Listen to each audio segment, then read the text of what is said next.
মথুরকান্দি সবুজে ঘেরা এক শান্তির নাম। মথুরকান্দি গ্রামে যেন প্রকৃতির আসলে মোরা এক শস্য শ্যামল ভূখণ্ড। সারি সারি গাছ, সবুজ ধান ক্ষেত আর পাখির কলতানে সকালটা এখনই শুরু হয়। শস্য শ্যামল সৌন্দর্যে ভরা মথুরকান্দি, সবুজের ফসলে মাঠে বাতাসের হালকা দোলা। মিঠু পথ ধরে হেঁটে গেল মনটা হয় দোলা। গোধূলি আলোয় গ্রামের মাঠে যেন সোনার ছোঁয়া। এই মাটিতে লুকিয়ে আছে প্রকৃতির মধুর ছোঁয়া। মথুরকান্দি গ্রাম যেন সবুজে ঘেরা এক শান্তির নাম।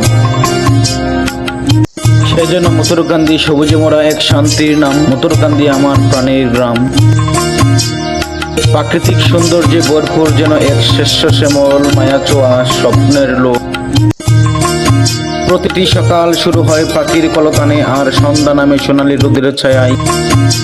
সবুজ ধানের মাঠ, দিগন্ত ছোঁয়ায় থাকা নারকেল গাছ, সব মিলে এক প্রাকৃতিক সুদর্শন এই মথুরকান্দি গ্রাম। এই মথুরকান্দি গ্রামের পাশ দিয়ে বয়ে যাওয়া এক শান্ত নদী কথা বলে যেন সুরে সুরে। এখানকার বাতাসের সাথে মিশে আছে এই নদীটির কলখানে, রেকর্ড খানে আর আত্মার শান্তি বয়ে আনে এই মথুরকান্দি গ্রামের